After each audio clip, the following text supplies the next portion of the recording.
मैं चौधरी साहब आपसे पूछना चाह रहा हूँ, ये जो कल हुआ है ग्राउंड में, क्या आप इसको देख रहे थे कि होने वाला है? काफ़ी अरसे से हमें इसकी निशानियाँ, एविडेंस मिलता जा रहा था, हमें इंडिकेशंस मिल रही थी कि पाकिस्तान की क्रिकेट ऑफ द ट्रैक है, उस ट्रैक पे नहीं है। एशिया कप एक हमारे सामने एक बड़ी अच्छी एग्जाम्पल थी, आई ओपनर था एशिया कप के, जो हमारे साथ उस टूर्नामेंट में हुआ।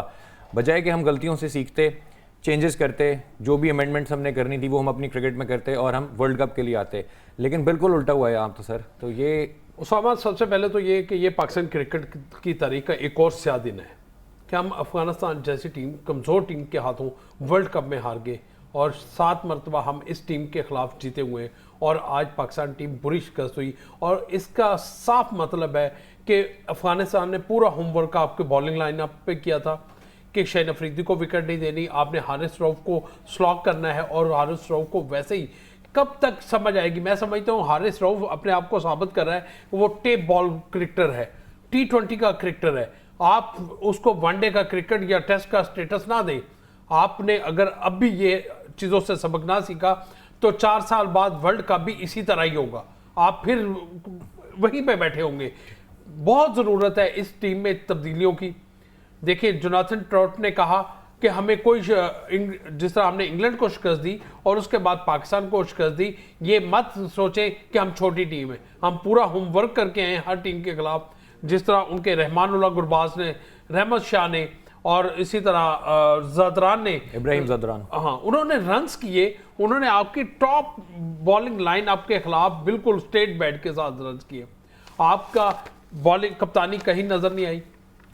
आज बिल्कुल दावे किए जा रहे हैं कि कप्तान बाबर आजम को हटाया जाए कप्तानी से। फील्डिंग आपकी किसी जगह पर नजर नहीं है। आपने खुद चौके दिए।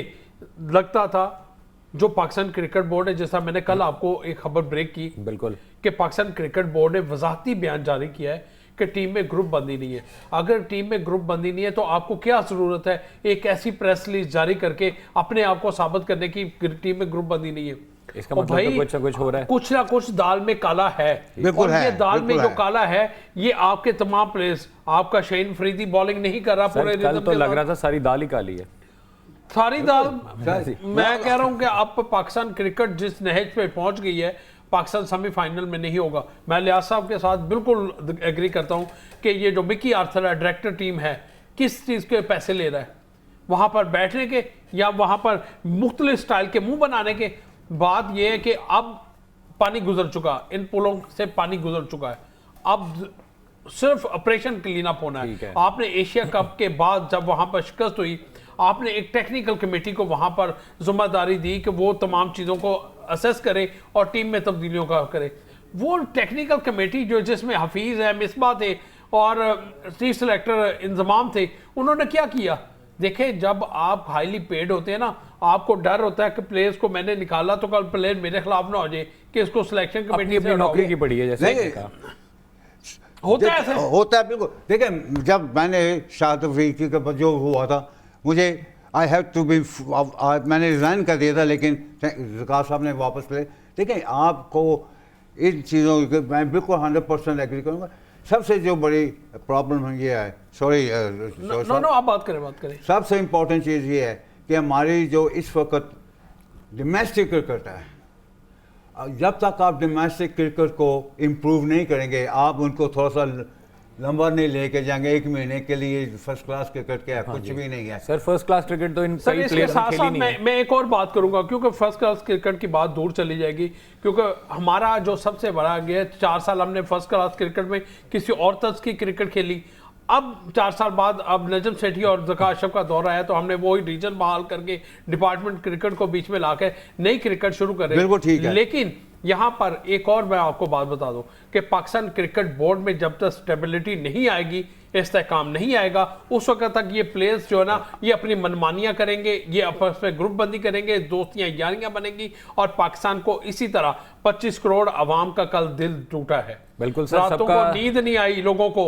बहुत और सर, आप सही बात कह रहे हैं। आप इतने भारी मुआवजे देखे, मैं समझता हूँ कि जिस तरह आप ब्लैकमेल करके गए थे पाकिस्तान क्रिकेट बोर्ड को, सेंट्रल कॉन्ट्रैक्ट में आपने 60 लाख रुपए महीना अपने, और इस सब के पीछे बाबर आजम सबके आगे खड़ा हुआ है। बाबर आजम चाहता तो वो पाकिस्तान के लिए खेलता, ये लगता है अपनी ज़ात के लिए खेल रहा है। और अपनी ज़ात के लिए जब खेलेंगे तो फिर पाकिस्तान को ऐसी ही शिकस्तों का सामना करना पड़ेगा। ठीक है सर, कि मैं आपने बैटिंग पैराडाइज विकेट पर 74 रन बनाए और कितनी बॉल्स खेली। ठीक है सर, आप बात बिल्कुल ठीक कह रहे हैं, इस पे भी हम आते हैं। चौधरी साहब ने और इलियास साहब ने अपना गुस्सा अच्छी तरह निकाला टीम पे। खैर चौधरी साहब की बात ठीक थी, कल 25 करोड़ पाकिस्तानियों के दिल टूटे हैं, किसी ने नहीं सोचा था कि इतनी बुरी डिफीट होगी। कायनात ज़रा मैच समराइज़ कर दें, आपके ख्याल में क्या गलतियां हुई, कहाँ हम मैच में आए और कहाँ हम मैच में नहीं आए, या हम कल आए भी थोड़ी देर के लिए मैच में या बिल्कुल ही नहीं आए हम? देखिए, हमें इनिशियली हम लोग जैसे बात कर रहे थे बैठे हुए कि 20 ओवरों में आपका कितना स्कोर था हमारा, 100 के अंदर अंदर था। हालांकि 20 में 100 किया है हमने ऑलमोस्ट। 120 से 25 होना चाहिए था विद नो विकेट्स। चलें जाने दें, और विकेट्स भी अगर गिर जाती आपका कम से कम 120 से 30 स्कोर होना चाहिए था पावर प्ले में ऊपर। ठीक है, 20 ओवरों में ठीक है, कम से कम। इसका मतलब ये है कि हमने शुरू से ही ना हम डिफेंसिव रहे हैं। हम लोग जब डिफेंसिव अप्रोच के साथ गए हैं, उसके बाद हमारी लाइनें लग गई हैं, बाबर आजम ने अच्छा स्कोर किया, अल्लाह आलम। और उसके बाद फिर हमारी जो बॉलिंग आई है, बॉलिंग में हम लोगों ने उस तरह से आप कह लें कि लाइन लेंथ नहीं पकड़ी। स्पिनर्स का जो काम था, स्पिनर्स को जो प्रेशर बिल्डअप करना था बैटर्स पे, वो उन्होंने नहीं किया। और उसका आप कह लें कि बड़ा एक कह लें फील्डर्स के ऊपर बड़ा जाता है कि उन्होंने जो मिस फील्ड किए, आप शाहीन ने फील्डिंग मिस फील्ड किया, आपके जो मेन फील्डर्स हैं उन्होंने पूर फील्डिंग की। आप एक पता नहीं फील्डिंग कोच है कौन वहाँ पे, शायद मेरे ख्याल में मजीद साहब हैं, और जब वो अच्छी फील्डिंग करवाते हैं, मुझे नहीं पता फील्डिंग में बॉयज़ ने क्या किया है, क्योंकि जब वो डाइव करने के लिए जाते हैं, जब बाउंड्री पे आप एज पे डाइव कर रहे हैं, तो आप कभी भी बॉल के पीछे भागते हुए स्लाइड नहीं करते। You never slide. आपने बॉल को आगे से हेड की तरफ से आपने पीछे को पुश करना है बॉल को। आप स्लाइड करके, हाँ मेरा ये ख्याल है, आप जब स्लाइड कर रहे हैं तो आप पूरा हाथों में ले, सिर्फ टांगों से रोकने का कोई उसमें तुक नहीं बनता। तो मेरा ख्याल है फील्डिंग भी, बॉलिंग भी और बैटिंग भी, it was not up to the mark. तो अब ये जो स्पिनर्स चल नहीं रहे, या अब आगे जो हमारे जो मैचेस हैं वो तो ज़ाहिर है मस्ट विन मैचेस हैं, हम फिर उस सिचुएशन में आ गए हैं कि कोई टीम किसी से जीतेगी तो हमें शायद चांस मिल जाए। आपको लगता है स्पिन डिपार्टमेंट पूरा नए स्पिनर्स आ जाने चाहिए टीम में? ब्रार का नाम लोग ले रहे हैं, कई और प्लेयर्स का नाम लोग ले रहे हैं, या हमें शादाब, नवाज़ और सामा मीर को भी और मौका देना चाहिए? अब इस फिलहाल तो हमारे पास डू एंड डाई सिचुएशन कल के मैच में भी थी, आगे वाले मैचेस में भी है। कल का मैच हम लोग हार जाते हैं, नेक्स्ट मैच हमारा साउथ अफ्रीका वाला, उसके बाद तो बिल्कुल ही कोई चांस नहीं है। तो इससे बेहतर है कि आपने अगर चेंजेस करने हैं, आप चेंजेस इनको करें। लास्ट मैच है, अपॉर्चुनिटी है, आप बैक कर सकते हैं अपनी टीम को, आप वापस आ सकते हैं, तो आप वो सारी चीज़ें करें जो मुमकिन है अपनी टीम को ऊपर लाने के लिए। ठीक है जी, ये तीनों ने बड़ी अच्छी बातें की, तीनों गेस्ट ने, तीनों पैनलिस्ट ने, और भी अपना गुस्सा निकालेंगे हम अभी।